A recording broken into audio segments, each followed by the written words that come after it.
All right, we are live. Thank you for joining me this week as we keep diving into self-sabotage. So, just gonna let Lisa come in. Hey,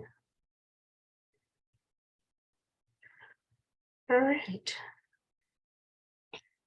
So, I am basing a lot of this content off of this book. So, The Mountain Is You by Brianna West. It's nourished a lot of the content. I love how she describes everything, and her style of writing is super easy to read and to understand. So, one of the reasons that I am diving into the concept of self-sabotage is because I believe it's very common. I believe we often get in our own way of achieving the things that we want. Um, and I love this quote, right? There's nothing holding us back in life more than ourselves. And I find it to be an eye opener because when we stop and think about it, we have no one to blame but ourselves. But this also holds a lot of power if you wish to look at it on the brighter side of things, right? If we hold the power to hold ourselves back, that also means that the opposite holds true. We also have the power to propel us forward. So it all depends on how you want to look at it. If you want to stay in that negative polarity and look at the way that you're holding yourself back, that's that's your prerogative. You could stay there. But when you switch that thinking and you think about how you're the one who holds all the power to move forward, like that's liberating, right? It's like, oh, I can do it because the only one who's standing in my way is myself, right? So if there's an ongoing gap between where you are and where you want to be, and your efforts to close it are consistently met with your own resistance, pain, and discomfort, self-sabotage is almost always at work. Essentially, when we can see where we want to go and it's outside of our comfort zone, outside of our habitual way of thinking, of doing, we often feel that tug back, right? This is where we feel that one step forward and two steps back feeling, right? Not out of self-hatred. It's not out of low confidence or lack of willpower, but it's simply holding us back because it's where we are comfortable and it's perceived as being safe. So in the coaching world, we see that as our paradigm, right? So we want to go somewhere that's new, that's different. And all of a sudden you feel that tug backwards and you're like, oh, wait a second, but back here is safe, right? So I'm going to stay back here, right? Our new way of thinking, our goals, our wishes, these are all new and therefore bring on a certain level of discomfort and maybe even excited fear, right? You're scared, but you're excited at the same time. And our subconscious perceives this feeling as bad and pulls us back to safety. So that subconscious, that paradigm, it's not trying to harm us. It's actually trying to keep us safe. It's trying to keep us where we've always been. And that's fine if you're good with where you are. But if you want to change it up, if you want to aim higher, if you want to reach for something different, this is where it gets in your way, right? Personally, I feel that this back and forth leaves me feeling like I have two personalities living in my head, right? I'm constantly playing this game of tug of war. Is that resonating? Because I feel like in my head, I've got, okay, this is where I want to go, and this is where I am. And it's like they're constantly pulling, right? And I'm like, oh, but this, I really want to do this, but I'm comfortable here, right? And it's kind of funny how this plays out because we just got off of a webinar with Janice, and we talked a little bit about this, but and she asked a really good question, and it's still in front of me, and it's, am I who I pretend to be? Right? So are we pretending to be different people in different situations? Are we being ourselves? Right? These are all questions that come with self-sabotage most of the time. And I think self-sabotage, the reason that I'm pulled to use that term is because I feel like it's a commonly used word, right? We're sabotaging ourselves. We hear it often, we say it maybe often, right? So I encourage you to journal on where it is that you are now, and where are your relationships? Where's your career? Where's your family, your finances? Where's your level of fun? And then journal about where it is that you want to be. So where do you want to be personally? Where do you want your career to go? How do you want your relationships to look? How do you want your family to look? Do you want to take more adventures or go on more adventures? How do you want your finances to look? This will help you later on as we start to identify the gap and where our self-sabotaging habits come from. Okay, because that's these two characters here, right? Where we currently are and where we're trying to go. So self-sabotage is very often just a maladaptive coping mechanism. It's a way that we give ourselves what we need without having to actually address what that need is, right? So we're just coping.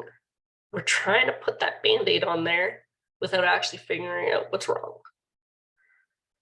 But like any coping mechanism, it is just that. It's a way to cope. It's not an answer. It's not the solution. And it does not ever truly solve the problem. We're merely numbing our desires and giving ourselves a little taste of temporary relief. And I don't know about you, but I'm fed up with temporary relief. These Band-Aids aren't serving me anymore. They're not helping me move forward. They're just keeping me safe where I am, right? And these behaviors happen when we refuse to consciously meet our innermost needs, often because we don't believe we can handle them. So for example, we sabotage relationships because what we really want is to find ourselves. We sabotage our professional success because what we really want may not seem ambitious or the norm by society's standards. I'm feeling that one.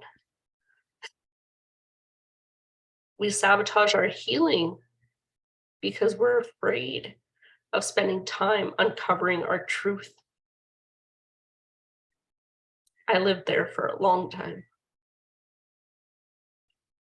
So ask yourself, are there needs that aren't being met? Is your need for safety compromised? Do you feel loved? Do you feel worthy? Do you feel safe? What are your beliefs around these needs?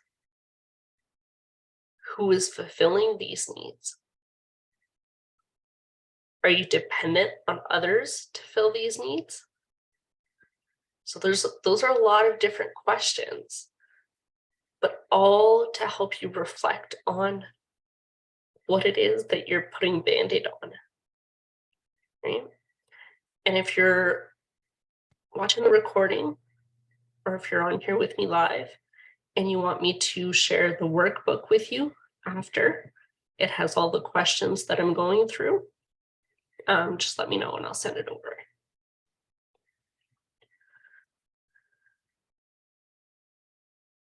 And sometimes our most sabotaging behaviors are really the result of long held and unexamined fears we have about the world and ourselves.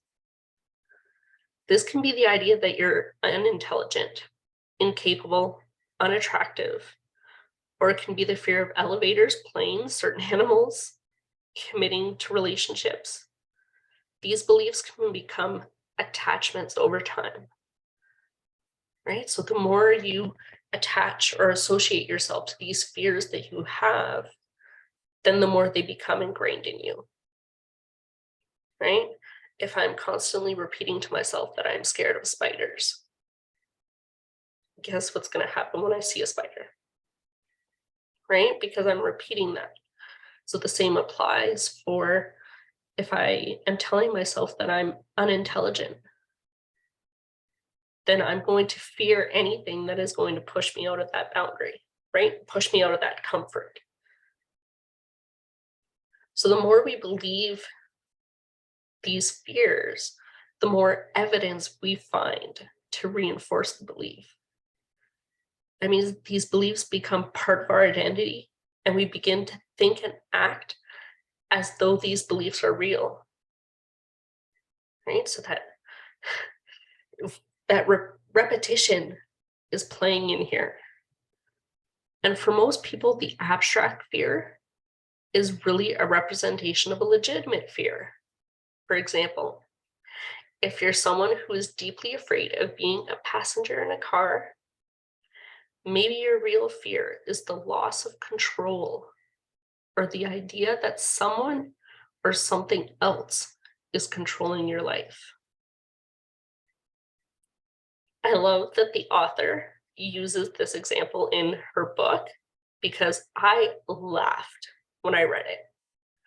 Not as in this is hilarious kind of way, but in a holy shit kind of way. I was like, is she talking to me? Like, I labeled myself as a terrible passenger, a nervous passenger. And I'm 100% certain that if you were to ask my hubby, he would validate that 100%.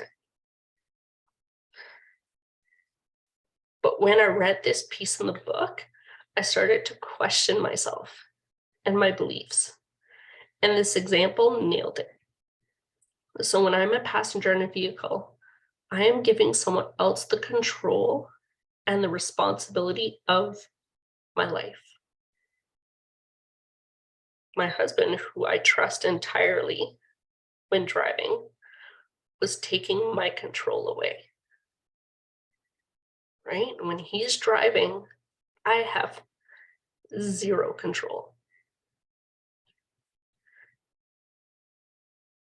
So the only control I had left was to warn him of every possible danger that I could see from the passenger seat. He loves that. Dangers that turns out to be no danger at all, right? We would get to our destination and I was exhausted. 95% of the time, my fingers ended up in bandages because when I get nervous or anxious, exactly, I pick. So then I'd end up at our destination and I had bandages wrapped around all my fingers because they were raw. How did that serve me? How did that help us? I didn't, right? Now I'm aware that I unconsciously sabotaged every trip we took. I made it unpleasant for myself, for him, and anyone else who happened to be in the car.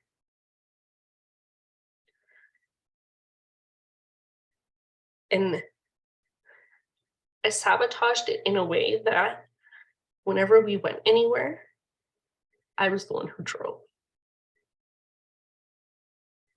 Which is fine until my fear of driving a truck and towing the camper came into play.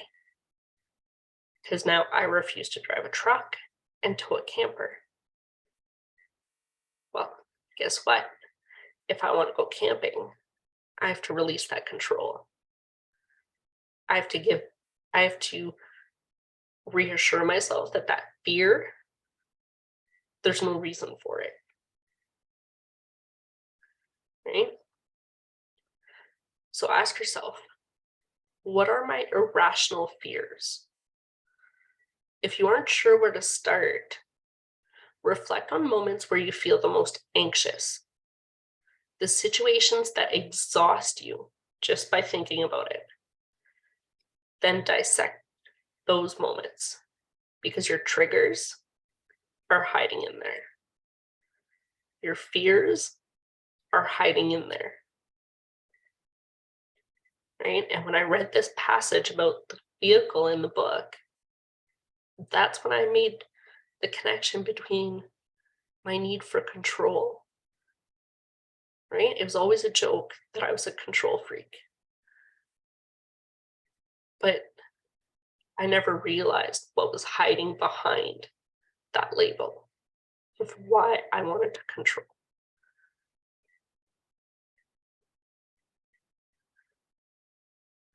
Self-sabotage is also one of the first signs that your inner narrative is outdated, limiting, or simply incorrect.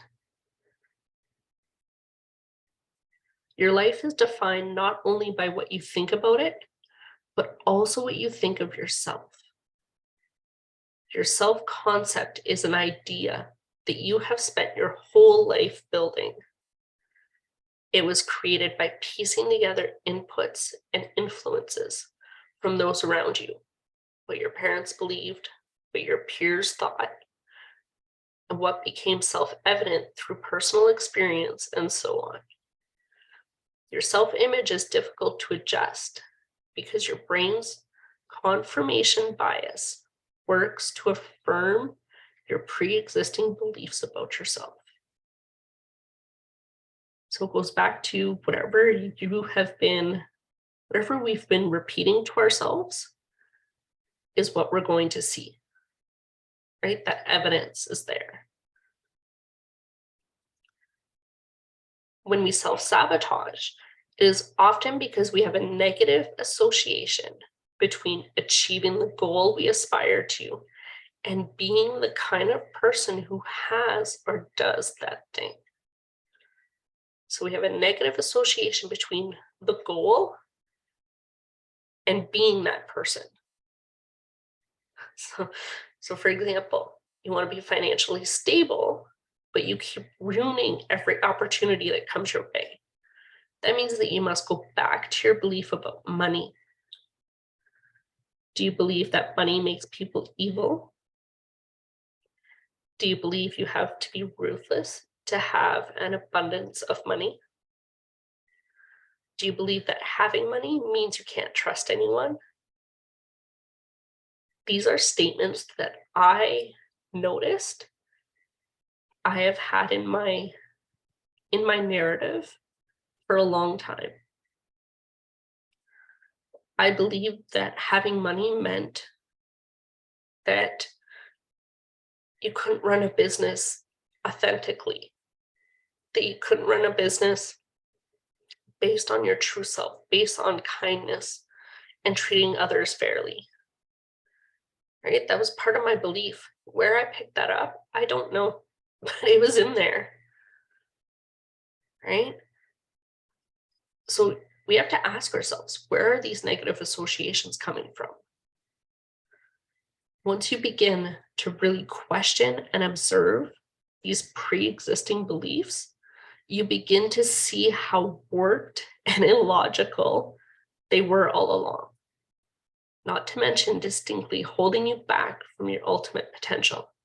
So when I started aiming at having my business and having that carry me through, it triggered these financial beliefs, right? Because now I had to My business had to make money, but I thought that I could only do that if I was being ruthless.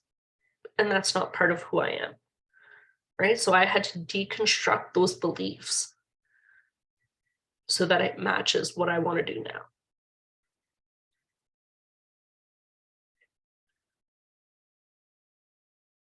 And it comes from what's unfamiliar. So we mentioned it earlier, right? When something's unfamiliar, it's because we haven't done it yet. It's because it's where we want to go, but we'll feel that tug. So human beings experience a natural resistance to the unknown because it is essentially the ultimate loss of control. There's that control again. This is true even if what's unknown is benevolent or even beneficial to us. Self-sabotage is very often the simple product of unfamiliarity. And it is because anything that is foreign, no matter how good, will also be uncomfortable until it is also familiar. So we get used to the way that things are, and subconsciously, we make that our limit. We make a certain amount of money, and we set that amount as our limit. We experience a certain amount of joy, and that becomes our limit. This works the same as a thermostat in our home. We set the limit, and at any slight temperature change, the thermostat kicks on and regulates to keep everything at status quo. We're programmed the same way. We may sway outside of those limits, but until we truly change our programming, we will keep bringing ourselves back to the status quo. The reprogramming is entirely possible, but it takes an overhaul of our beliefs. Right? So we're programmed to do things in a certain way, to reach a certain limit. And anything outside of that, that's where it becomes unfamiliar. And that's where it becomes uncomfortable. Even if that unfamiliar is awesome, we still feel that discomfort. We still feel that tug, right? We are programmed to seek what we've known. Even though we think we're after happiness, we're actually trying to find whatever we're most used to. So I encourage you to jot down what it is that you're trying to accomplish. Then ask yourself good questions. Am I trying something new? Am I aiming to accomplish something outside of my normal range? Have I done this before?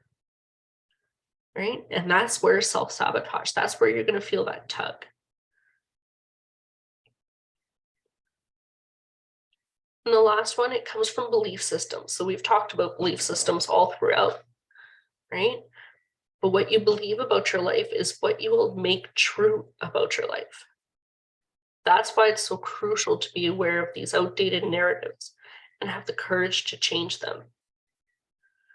For example, maybe you decide that you're someone who makes no more than $50,000 a year, or that you're an anxious person, or that you're unsmart. Maybe you were raised in a closed-minded social circle, or you never thought you could travel the world. These are the beliefs that have been with you the majority of your life. That means that anything outside of that is going to result in some pullback, right? If I believe that I can never travel the world, as soon as I start to think about taking a trip, guess what I'm going to do? I'm going to be like all excited for it. And then I'm gonna be like, maybe I won't go. I'll stay here. I'm good. Right? I've never run a marathon. If I decide I want to run a marathon, I see somebody and I'm like, oh, that looks fun. I'm going to try it. Then my body's going to be like, we don't run. We're not made for running. Right? So it's that it goes against what we've been telling ourselves. In other cases, your limiting beliefs might come from wanting to keep yourself safe. Maybe that's why you prefer the comfort of what you've known to the vulnerability of what you don't, right? Knowing something or learning something new, doing something new makes you vulnerable. right? And that scares our paradigm. So it'll pull us back.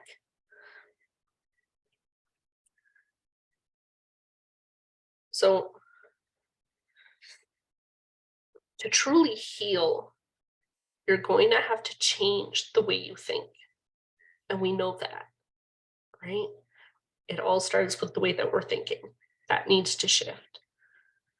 You're going to have to become very conscious of negative and false beliefs and start shifting to a mindset that actually serves you. So can you see yourself in any of this? Right? I know there were a lot of beliefs I had to deconstruct and replace with new ones because they didn't serve me anymore. Some of the beliefs that came up when I started this work, I went, where did you come from? And why am I holding on to you? Like, bye-bye, right? Like, I don't need you anymore. I thank them for getting me this far, right? Because it's all part of what got me here. But from this point on, I need to take over because I want to get myself further. My current beliefs aren't going to get me there, right? But I find, so again, part of the reason why I'm tackling self-sabotage as a topic is because when we can label what it is that we're doing, I find it easier to move on. If I'm like, oh, why am I doing this? Why am I doing this? Then it's like I get stuck in that, why am I doing it? Whereas when I can associate, okay, this is what I'm doing. I am sabotaging myself. This is why. Now I can be like, okay, I can leave you now. I don't need you, right? I can move on from it. Same reason why we name our paradigms, right? Once we give them a name, we can associate their personality to them. And now we can say, okay, I don't need this piece anymore. We're going to replace it with a new one. Okay. So next week, we're going to, again, keep diving into self-sabotage, but we're going to get ourselves out of denial and we're going to get ourselves ready for a change. So I encourage you to go back through. I gave you a lot of questions to answer, a lot of topics to reflect on, okay? And start identifying where you see yourself now and where you want to go. And start identifying what are those roadblocks. Where do you feel that tug? You go forward and you come back.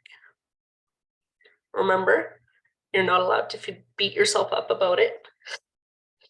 Can't beat yourself up for something you're not aware of. We're always doing the best that we can with what we know. Okay. But now that you've shifted your level of awareness, it's your responsibility to do something about it. So join me next week. And if you're not already working with one of the amazing Pursuit Institute coaches, scan the code, book your free call with me. Let's connect, chat about how we can get you moving towards the top of your mountain. If you're on live with me and you have any questions, I'd love to hear them.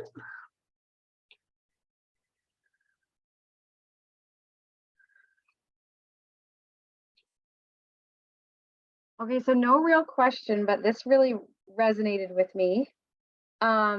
With this might seem like to some people so silly and small, but you talked about, self-sabotage and these worries and these things that don't really mean anything. I had one bad experience on a trip. Okay, one bad experience. And this was back in college, and now I've been on a couple other trips since then. Like my husband and I got married in Jamaica and everything was fine. My brother got married in St. Martin and everything was fine. That's been it. And there's nothing wrong with Florida, but it has been Florida almost every year since then because my brain considers it, oh, it's kind of like our second home. We don't have a place there, but I'm comfortable, I'm familiar, I know the food, this, that, and the other thing. And I'm like, it is time to branch out. There's other things that I want to see. There's other things that I want to do, but we get so far. Example, last year, we had the room booked in a specific island, and I totally bailed. I'm like, no, we'll just go to Florida. Because I feel like if we don't go to Florida, then we're not going to go anywhere.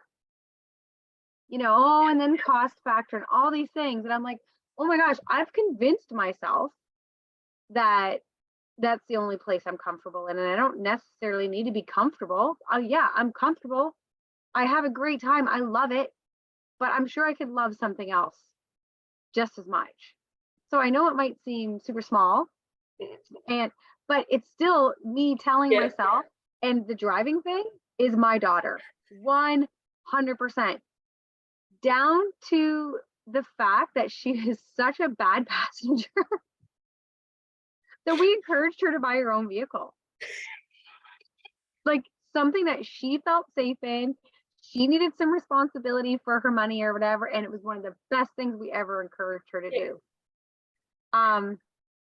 So she's been able to like relinquish control, and she's been able to gain confidence in like with her own driving because she chose the vehicle. But when you were talking about that, I'm like, you are my daughter 100%. To the point where we've done 10-hour trips, because when we go camping, it's about 10 hours north. And it's actually been suggested before that I take my own car. I was like, no. So she's either doing it like chatting, nervous chat the entire time, or, hey, look out, or trying to drive from the passenger seat, or she's so quiet that you can feel her vibe. It's so uncomfortable that she's so uncomfortable. Yeah. If my husband was listening, he'd be like that. We don't drive. When we do go to Florida, we don't drive anymore. I'm done with that. But I wouldn't drive 1 second of it. My husband had to drive 24 hours of it. Now I sat there and zipped it and read a book or talked to him or got him things or whatever. But I did all those things to avoid him asking me to drive. Oh, I'll take care of the kids. I'll take care of you. I'll do all this extra work just to avoid him asking me to drive, because I was like, nope. Nope. That was my control, right? Yeah. It can be like in any aspect of life, but you bringing that up really brought up my hang up about traveling. And I want to, and I like to, and I have done it, but sometimes Google reviews and all these reviews aren't good for this type of brain. And so almost like I just need to do my own thing and not read every single thing. And that's the thing, is that these kinds of behaviors, like we said, can show up in anything. It could show up in the smallest things. It could show up in huge, like, career changes, like, Yep. But it's like when you're aware of it, then it's like, and you start dissecting what is holding you back in all these different situations. And it's like, oh, holy smokes. Like, it could be as simple as buying something. Oh, Buying a book. Oh, but what if it's not a good book and I just spent $12? Okay. But what if it could have been the book that changes everything? And it totally happened. That U Squared, I ordered it. My husband messaged me at work and he goes, I think you ordered the wrong book. I'm like, why? He goes, it is like a pamphlet and it was $50. And I'm like, no, I think that's the right thing. It is like one of the best books I've ever laid my hands, eyes, and brain on. It was probably like the best book that I've spent a larger, because like, you can usually get books quite a lot less than $50 or whatever. And he's like, right. Then he goes like, I Googled the reviews and apparently it's full of all these nuggets. And he was using that word. I'm like, oh, yep. So yeah, that whole too, right? When I went to order that. you overthinking, Yeah. part of self-sabotage, right? Yep. It's yeah, it can seep into everything. And that's why I said, for me, when I can label it, Yeah, now I can move forward. I like that too. My brain loves that as well. Because before I feel like I was sweeping things under the carpet and pretending that they didn't exist and then putting on my Mhm. happy face and going on with maybe some of the things that we talked about in Janice's webinar.